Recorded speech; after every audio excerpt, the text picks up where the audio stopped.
Halo guys, balik lagi di channel review, channel Misteri 1995. Kali ini gue akan mereview film horor yang berjudul Lights Out. Film yang diproduseri dan disutradarai oleh David Sandberg ini menurut gue lebih seram dibanding film-film sebelumnya, yaitu The Conjuring 2. Dan bukan gak mungkin iblis di film ini mampu menyaingi kepopuleran iblis di The Conjuring yang bernama Valak. Baiklah, gak usah berlama-lama lagi, kita mulai aja ceritanya. Let's go dah.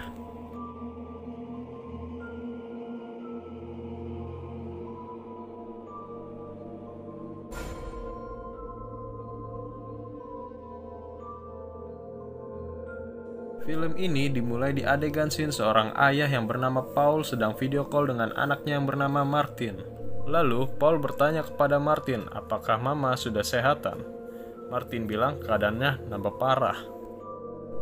Paul pun berusaha menenangkan anaknya. Ayahnya akan berusaha menyembuhkan mamanya. Sehabis video call dengan Martin, ayah Martin mengeluarkan kotak yang berisi catatan medis. Tiba-tiba datanglah seorang bibi-bibi yang menanyakan apakah kau butuh seorang teman lembur. Lalu ayahnya Martin bilang tidak usah. Bibi itu pun pergi dan adegan scene berpindah. Bibi itu yang sedang menulis catatan dan berdiri di lorong yang sangat gelap, yang hanya ada sedikit cahaya. Lalu tiba-tiba lampu yang ada di sana mati. Lalu dia menyalakan lampunya dengan melambaikan tangannya, karena di sana memakai lampu sensor. Wih, keren banget dah. Gue belum pernah ngerasain yang namanya lampu sensor. Lanjut dah. Bibi itu pun berjalan dan pergi dari lorong yang seram itu, dan dia pun mematikan lampu di tempat yang banyak baju-baju. Sepertinya ayah Martin bekerja sebagai desainer ya guys.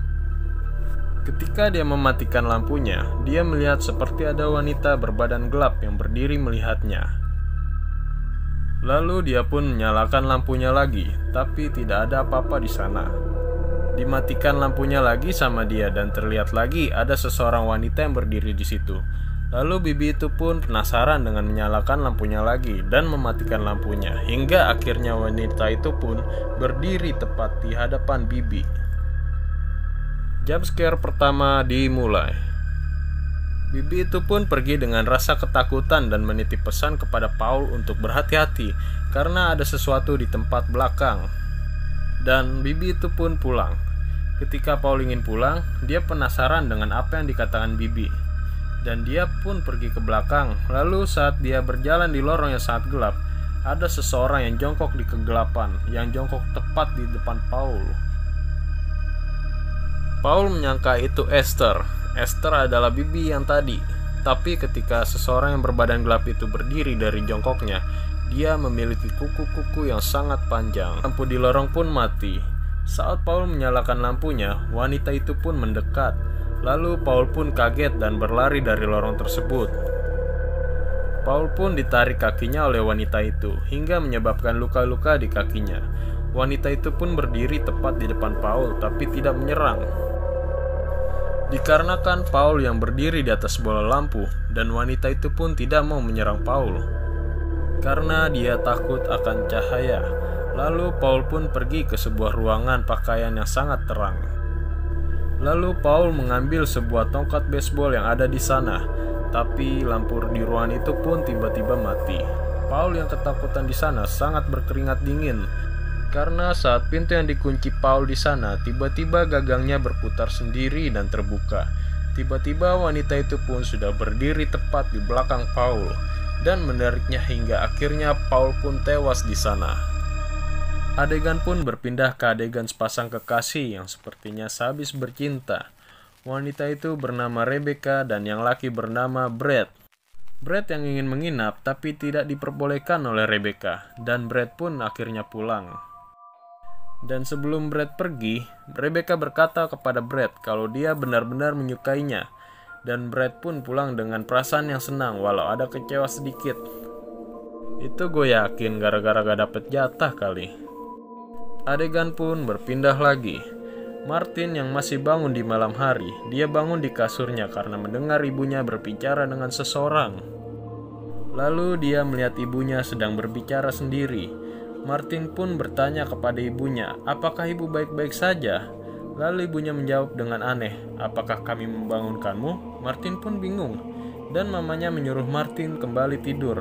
Lalu Martin pun kembali ke kamarnya, tapi Martin menengok ke arah belakang dan melihat di samping ibunya ada sesosok wanita berambut panjang dan kuku-kukunya yang tajam. Martin yang melihat itu pun lari ke kamarnya dan langsung mengunci pintunya. Martin pun berlari kencang ke arah kasur dan dari bawah pintu terlihat kalau lampu di luar sudah mati. Tiba-tiba gagang pintu di kamar Martin seperti ada yang ingin menggedor-gedornya. Pagi pun tiba. Adegan berpindah ke sekolah, di mana Martin yang terlihat sangat kelelahan dikarenakan dia kurang tidur. Lalu guru sekolahnya pun terlihat khawatir dan menelpon ibunya, tapi tidak ada yang mengangkatnya. Dan akhirnya guru itu pun memanggil Rebecca. Dan ternyata di sini Becca adalah kakak tirinya Martin. Lalu datanglah Rebecca bersama pacarnya yaitu Brad. Pengawas Martin pun di sana langsung berbicara kepada Becca tentang kondisi Martin. Kalau sedang ada di rumah dengan menanyakan apakah dia tidur, Becca pun menjawab tidak tahu. Dikarenakan Becca tidak tinggal di sana karena di rumah Martin. Martin cuma tinggal bersama ibunya. Pengawas Martin pun menanyakan bagaimana keadaan kondisi ibunya. Becca pun menjawab dia meminum obat antidepresi 2 kali sehari, jika itu yang kau tanyakan.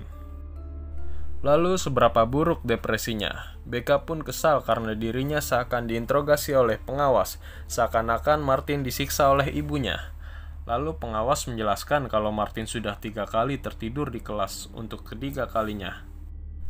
Akhirnya Becca pun masuk menemui Martin. Di situ Martin terlihat bingung karena Martin tidak menyangka Becca akan datang. Lalu pengawas Martin pun meyakinkan Martin untuk menceritakan apa yang terjadi kepada Martin. Tetapi Martin mengacuhkannya dan bertanya kepada Becca, "Jadi kau pergi, ini sebabnya, benar kan?" Becca pun bingung. Lalu Becca pun mengajaknya pulang ke rumahnya. Akhirnya Martin menuruti omongan Becca. Sesampai di rumah Martin, Martin malah ingin menginap di rumah Becca. Becca lalu memberitahu kalau di rumahnya banyak poster yang menakutkan. Tapi Martin menjawab dia hanya ingin tidur. Becca pun meminta untuk berpikir nanti. Lalu Becca pun masuk ke rumah dengan Martin. Sembari jalan, Becca bertanya kepada Martin, apakah ada yang sering main ke rumah? Martin bilang, ada. Lalu Becca bilang, bagus, siapa? Martin menjawab Diana. Dan Becca pun kaget mendengar nama itu. Lalu Becca pun meyakinkan Martin kalau itu cuma mimpi buruk. Dan Becca pernah bermimpi seperti itu. Becca bilang Diana tidak nyata. Lalu ibunya Martin yang kita sebut saja Nyonya Wells membuka pintu dan bertanya kepada Martin, kenapa sudah pulang? Martin pun bergegas lari ke kamarnya dan memasukkan pakaian-pakaiannya ke dalam tas, karena dia berencana untuk menginap di rumah Becca. Dia cuma ingin tidur. Setelah selesai memasukkan pakaiannya, Martin pun bergegas ke bawah. Lalu Martin berhenti di sebelah kamarnya yang gelap dan seram. Martin mengintip karena penasaran. Tiba-tiba ada seorang wanita yang melompat ke arah pintunya Martin. Dan yang kita tahu sekarang dia adalah hantu yang bernama Diana. Martin yang ketakutan langsung lari secepat mungkin ke bawah. Di bawah Becca yang sedang bertengkar dengan ibunya. Karena Becca menganggap ibunya tidak memikirkan Martin. Akhirnya membawa Martin menginap ke apartemennya Rebecca. Martin dan Becca pun pergi meninggalkan ibunya. Di sini sebenarnya Becca dan Martin tidak tahu dengan kejadian yang sebenarnya. Dan Becca bahkan menganggap kalau ibunya agak sedikit gila. Brad pun langsung menyalakan mobil dan pergi membawa Becca dan Martin. Akhirnya mereka sampai di apartemennya Rebecca. Brad pun bertanya kepada Becca, "Kau lakukan ini untuk membantu ibumu atau menyakiti ibumu?" Sepertinya Brad sedikit tidak mengerti apa yang terjadi di keluarga mereka. Dan Becca tidak mau menceritakannya dan menyuruh Brad pergi sekarang. Malam pun tiba. Dan di sini kita diperlihatkan oleh lampu toko yang hidup mati berkali-kali. Becca yang tertidur terbangun dikarenakan Martin yang di sampingnya sudah tidak ada di kasur. Lalu Becca melihat sesosok bayangan yang dianggap sebagai Martin. Dan Becca bertanya, "Apa yang kau lakukan di bawah sana?" Becca pun menyalakan lampu tidurnya. Tapi lampu tidurnya tidak mau menyala. Ketika lampu toko sebelah yang berkedip-kedip menyinari kamar Becca, dan sesosok yang dia anggap Martin itu pun menghilang. Dan ketika lampunya mati, dia ternyata masih jongkok di bawah sana. Begitupun terus-menerus seperti itu, hingga akhirnya Becca mendekatinya. Tetapi sialnya sosok itu melihat Becca. Ketika lampu tokonya mati, sosok itu sudah terlihat berdiri dan dia langsung menyerang Rebecca. Tapi beruntung lampu toko itu langsung nyala lagi dan sosok itu pun menghilang. Becca yang ketakutan setengah mati langsung bergegas menyalakan lampu kamar yang ada di samping pintunya. Dan Diana, sosok itu pun menghilang. Becca pun pergi menangis di kamar mandi, tapi dia mendengar suara aneh di bak mandi. Lalu ketika tirai kamar mandi itu dibuka, ternyata ada Martin tidur situ. Ada. Tin, bikin pusing kakak lo aja lo, Tin. Pagi pun tiba. Ketika di pagi hari, pengawas Martin sudah datang ke apartemen Becca dan menanyakan apa kau membawa Martin. Lalu dia langsung masuk ingin membawa Martin. Lalu Becca menjelaskan kalau di rumah ibunya sudah gila dan tidak aman untuk Martin. Tapi pengawas Martin tetap menolak dan tidak mengizinkan Martin untuk tinggal di apartemen Becca. Karena hak asuh masih dipegang oleh ibunya Martin sepenuhnya. Dan dia menjelaskan jika mau membawa Martin, dia harus memprosesnya di pengadilan dan harus memenangkannya. Lalu pengawas itu pun membawa Martin dan Martin menenangkan Becca dengan berkata, "Ini akan baik-baik saja karena aku sudah tidur." Lalu Becca pun menyerah dan menutup pintu. Lalu di situ dia melihat ada goresan-goresan di depan pintunya. Dan goresan itu tepatnya di tempat tepat berada Diana jongkok semalam. Lalu Becca pun memeriksanya. Dan betapa kagetnya Becca, di goresan itu bertuliskan nama Diana. Lalu Becca pun jadi teringat di masa lalunya saat kecil. Ketika dia sedang menggambar ayah, ibu, dan dirinya, tiba-tiba gambar itu pun menghilang. Sesaat Becca menoleh ke belakang, lalu Becca bingung dan mendengar suara dari pintu kamar yang sangat gelap. Becca pun menyalakan lampu ruangan itu, dan tiba-tiba ada gambarnya Becca yang menggambang, dan jatuh ketika Becca menyalakan lampunya. Becca langsung mengambil gambarnya, dan dia terkejut karena gambarnya sudah berubah seperti ini. Dan Becca akhirnya sadar kalau Diana itu nyata. Dia pun langsung memanggil Brad, dan ketika sampai, Becca pun langsung meminta Brad untuk mengantar ke rumah ibunya. Tapi Brad tidak mau karena Becca belum menjelaskan kenapa dia mengusirnya semalam. Lalu Becca meminta maaf dan mencium Brad. Brad pun tersenyum dan langsung mengantarkan Becca ke rumah ibunya. Haha, enak bener ya kalau punya wajah cakep kayak Becca. Minta maaf ke pasangan bukan hal yang sulit untuk dimaafkan. Akhirnya sampailah mereka di rumah ibunya. Di situ Brad disuruh Becca untuk mengawasi ibunya kalau sudah pulang. Dan Becca ke kamar ibunya mencari sebuah petunjuk. Lalu Becca sampai di sebuah gudang dan memulai pencariannya. Di situ Becca melihat sebuah foto dua anak kecil dan satu anak kecil memegang payung. Padahal cuaca di foto itu sedang tidak hujan. Di foto itu sebenarnya adalah mamanya Becca dan Diana yang berada di Mulberry Hill, California. Tempat itu ternyata adalah rumah sakit jiwa. Becca pun menemukan kotak yang sebelumnya telah dipegang oleh Paul, ayahnya Martin, dan sudah berpindah di gudang rumah ibunya Becca. Berarti yang memindahkan kotak itu siapa ya guys? Kalau menurut gue sih Nyonya Wells atau Diana, tapi Diana sih nggak mungkin karena dia kan hantu. Kemungkinan besar sih Nyonya Wells, karena dia sepertinya lebih memilih Diana ketimbang anak-anaknya.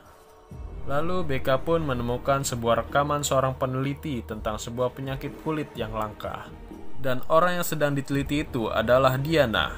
Diana disebut dirinya mengalami penyakit yang benar-benar sangat sensitif terhadap cahaya. Dan peneliti itu bilang, dia sangat terobsesi dengan temannya yang berada di rumah sakit jiwa yang bernama Sophie. Yang kita tahu Sophie itu adalah Nyonya Wells.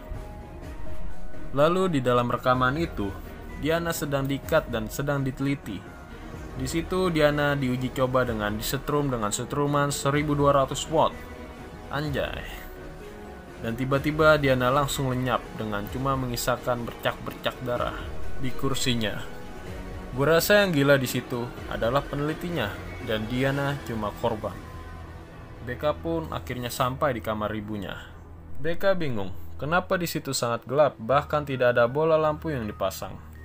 Ketika Becca memeriksa sebuah laci yang ada di kamar ibunya, di situ Becca menemukan sebuah gambar yang Becca gambar waktu dia masih kecil.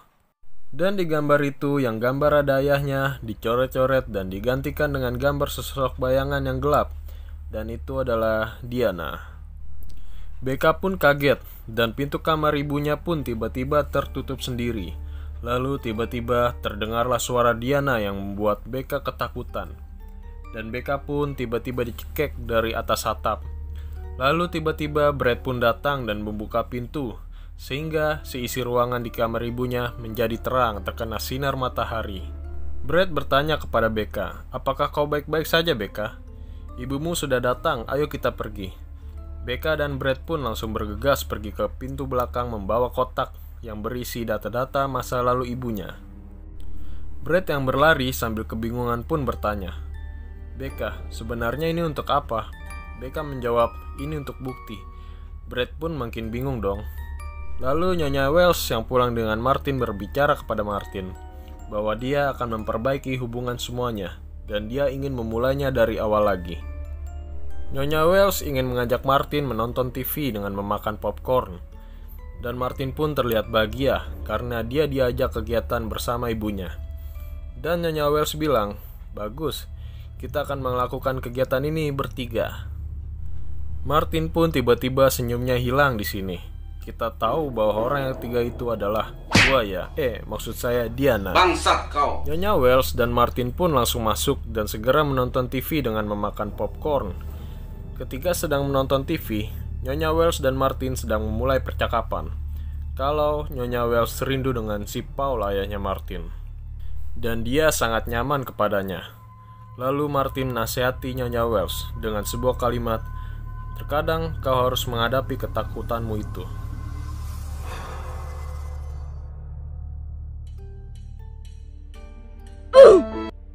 Di sini Nyonya Wells hanya ingin memperkenalkan Martin dengan Diana agar dia lebih dekat dengan Diana. Lalu Nyonya Wells menceritakan kepada Martin tentang masa lalunya dengan Diana. Tetapi di situ Martin enggan mendengarnya. Lalu di tengah gelapnya ruang keluarga, Diana sudah berdiri tepat di belakang Martin. Nyonya Wells rada-rada gak waras, guys. Mungkin itu karena Diana, dan sepertinya peneliti yang meneliti Diana itu benar.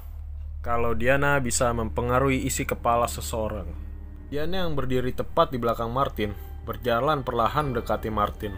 Martin yang sudah sangat ketakutan melihat Diana langsung dikagetkan dengan keberadaan Diana yang sudah jongkok tepat di samping Martin. Martin pun kaget dan langsung menyalakan lampu agar Diana kabur. Dan di situ Diana terlihat sangat marah dan ingin membunuh Martin, tetapi dia dihalangi oleh ibunya Martin. Tenaga Diana sangat kuat hingga membentalkan Nyonya Wells. Martin pun berhasil menyalakan lampu dan langsung berlari keluar rumah meninggalkan Nyonya Wells. Ya, salah sendiri si Nyonya Wells. Ngapain kenalin anak lu ke makhluk halus?